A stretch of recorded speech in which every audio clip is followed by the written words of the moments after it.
ఒక జరిగిన సంఘటన చెప్తాను. ఒక ఆయన రిటైర్ అయ్యారండి. ఆయన ఏదో గవర్నమెంట్ జాబు ఏదో చిన్నగా రిటైర్ అయ్యారు. కొంతకాలం కింద జరిగిన 7 లక్షల రూపాయలు ఆయనకు వచ్చినాయి.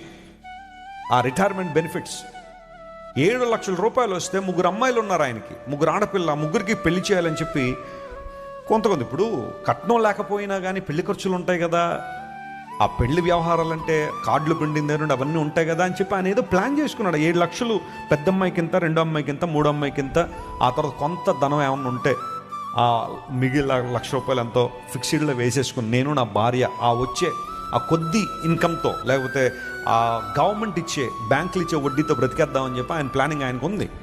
ఈ లోపల బంధువులందరూ వచ్చారు.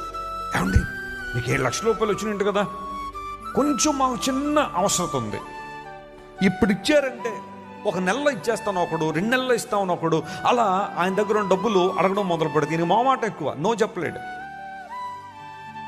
ఇచ్చేస్తారు కదండి, నిజంగా ఒట్టండి ఇచ్చేస్తామండి అని చెప్పి మొత్తం డబ్బులన్నీ బంధువులు ఒక్కొక్కరికి కావాల్సింది ఇల్లు కట్టాలని ఒకడు, కారు కొనాలని ఒకడు, అది ఇదని చెప్పి అందరూ తీసుకెళ్ళిపోయారు. ఇప్పుడు ఈయనకి టెన్షన్ ఎక్కడంటే ఇప్పుడు అమ్మాయిలకి చిన్న చిన్న సంబంధాలు వస్తున్నాయి, పెళ్ళిళ్ళు చేయడానికి ఏం కావాలా, డబ్బులు కావాలి. నెల ఇస్తానన్నవాడు సంవత్సరం అయిపోయింది రాలా, నెలలో ఇస్తానన్నాడు 6 నెలలు అయిపోయింది రాలా.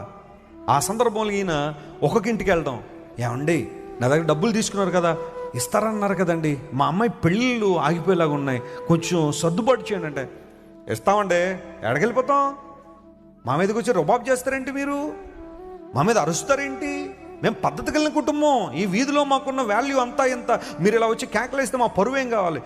అసలు తీసుకున్నది ఈయన మోసం చేస్తున్న వాళ్ళు మళ్ళీ ఆ వీధులకి ఏముందంట, పొరువు ఉందంట. మోసం చేశారండి అతన్ని. సంవత్సరం గడిచిపోయింది ఇవ్వలా, 2 సంవత్సరాలు గడిచిపోయింది ఇవ్వలేదు. ఒకరోజు నేను ఏమనుకున్నాడో తెలీదు, సూసైడ్ చేసుకుని చచ్చిపోయాడు. డబ్బులు పోయినాయి, కుమార్తెలకు పెళ్ళిళ్ళు చేయలేకపోయాడు, ఆఖరికి ప్రాణం పోగొట్టేసుకున్నాడు. కారణం ఏంటో తెలుసా, మోసం చేశారు మనుషులో.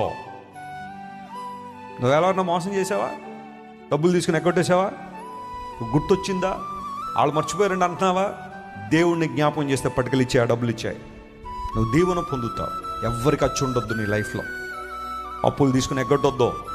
అనివార్యమైతే ఒకవేళ అప్పు తీసుకుని ఉంటే కడుపు కట్టుకునైనా, కొంచెం ఎక్కువ పనిచేసైనా, నీ ఖర్చులు తగ్గించుకునైనా, నీ లగ్జరీస్ తగ్గించుకునైనా, ఒక ఆదివారం మటన్ తినడం మానేసైనా నువ్వేం చేయాలి, ఆ డబ్బులు ఇచ్చేసేయాలి తప్ప తిరుగుబాట్లను సర్దుబాట్లు చేయొద్దు.